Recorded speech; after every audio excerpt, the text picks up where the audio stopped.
Na COP27, Ursula von der Leyen apelou à solidariedade dos países mais ricos a norte para com os países mais pobres a sul. Ativistas pedem ações concretas. Polónia instala quilómetros de arame farpado na fronteira com Kaliningrado. Varsóvia teme a entrada de migrantes através da região russa.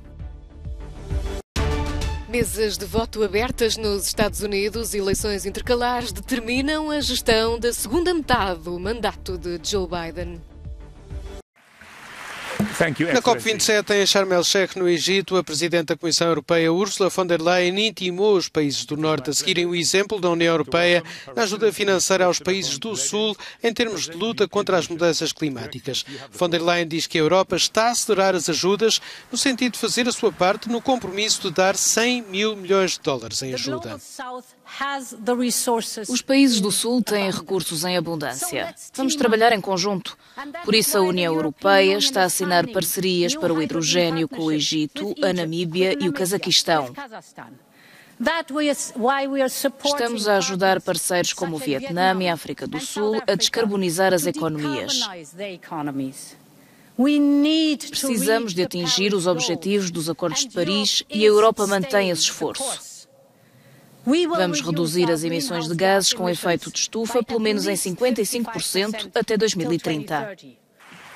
Segundo os ativistas e peritos presentes na COP27, a conferência pode passar ao lado de um tema fulcral, que é o dos danos causados no tecido social dos países sempre que acontecem catástrofes climáticas ou desastres naturais causados pelas alterações climáticas.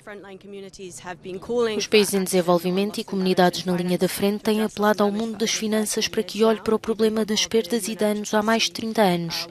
Antes ainda do Acordo de Paris ter sido negociado. Esse momento chegou finalmente na COP27.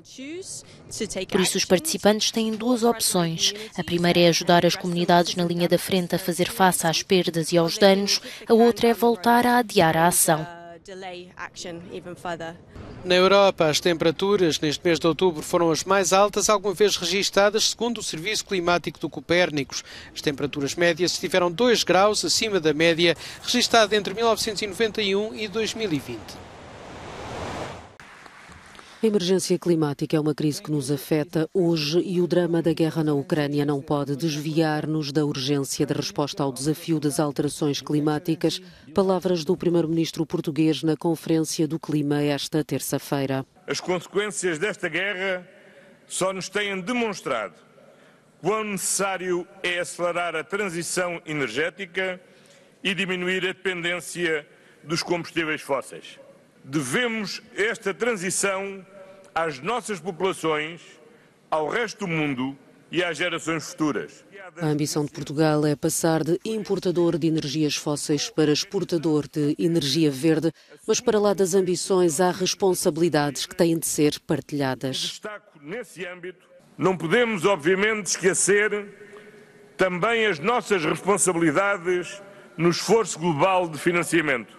Esta conferência, realizada no continente africano, tem de conseguir também dar respostas aos problemas deste continente.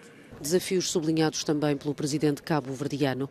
A pegada ecológica do continente africano e de Cabo Verde em particular é muito menor que a de outros continentes e países. Ainda assim, ele é um dos mais vulneráveis às consequências das alterações climáticas, o que levou José Maria Neves a lançar um apelo. J'appelle la communauté internationale.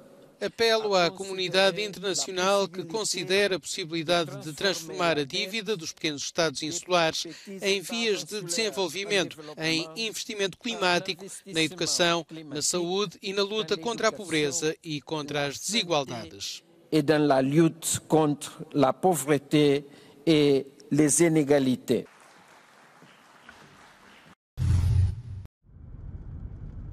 Quilómetros e quilómetros de arame farpado separam atualmente a Polónia do território russo de Kaliningrado.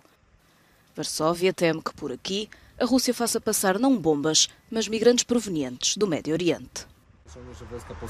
Soldados do exército polaco começaram a instalar arame nesta fronteira, em toda a fronteira terrestre com a Federação Russa.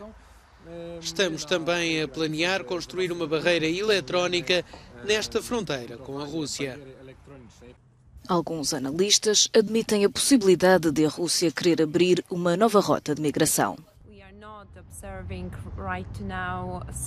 Neste momento não estamos a observar tantos migrantes a entrar na região de Kaliningrado, mas pode acontecer o que aconteceu na Bielorrússia. Também estamos a observar muitos contactos entre a Rússia e a Turquia. Vejo este tipo de ação das autoridades polacas como uma política preventiva. A Rússia agora não tem muito tempo com a guerra na Ucrânia, por isso está a tentar chantagear a União Europeia com vários elementos, como é o caso dos migrantes.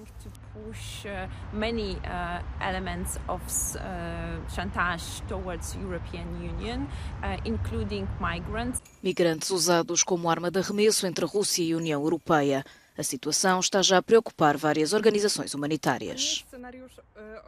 Este cenário já nos tinha ocorrido e, na verdade, não é surpreendente que estes rumores, estes movimentos em geral, estejam a começar a surgir do lado russo. Acho aterradora a forma como as pessoas que trabalham na fronteira bielorrussa acham que podem travar quem quer passar e agora vão obrigá-las a recuar como fazem na Bielorrússia. Para mim é inimaginável podermos empurrar as pessoas de volta para o país do agressor. Jest to dla mnie niewyobrażalne, jak moglibyśmy pushbackować ludzi do kraju agresora. A Polónia está a preparar-se para uma possível nova rota de migração através de Kaliningrado, mas também para a possibilidade de ter de acolher mais refugiados da Ucrânia, que agora fogem não só dos bombardeamentos, mas também do frio extremo.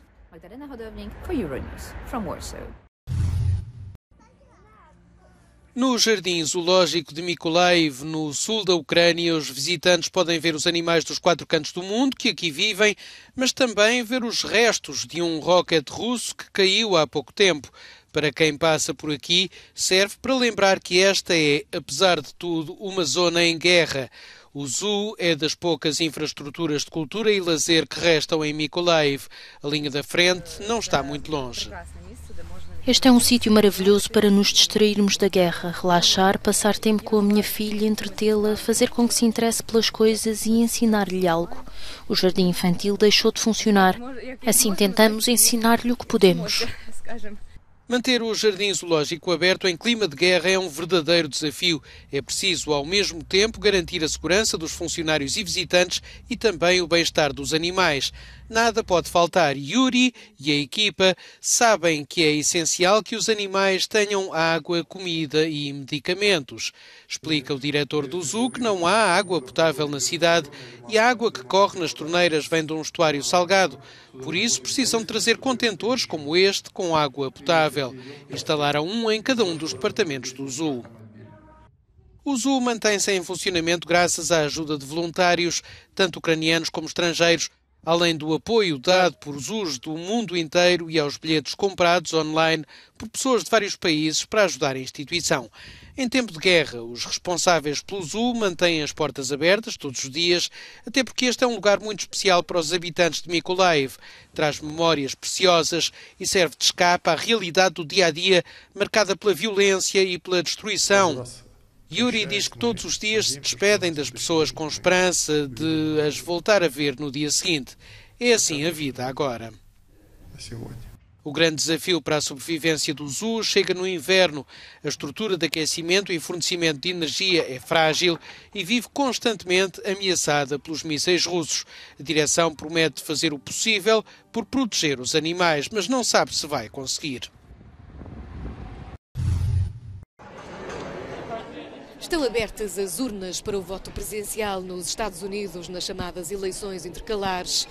Nesta terça-feira, os cidadãos norte-americanos escolhem os 435 deputados da Câmara dos Representantes, 35 dos 100 senadores, para além dos 36 governadores e as câmaras locais. Nesta dança das cadeiras, os democratas precisam de pelo menos 50 lugares para manterem o domínio do Senado. Os republicanos precisam de 51 cadeiras. A votação pode resultar em diversos cenários. Vai determinar a gestão da segunda metade do mandato do presidente Joe Biden e pode influenciar a corrida à Casa Branca em 2024, Numa altura em que a notícia que Donald Trump pode anunciar a candidatura à presidência dos Estados Unidos a 14 de novembro começa a ganhar dimensão. Os resultados finais destas eleições intercalares nos Estados Unidos podem demorar vários dias a serem conhecidos.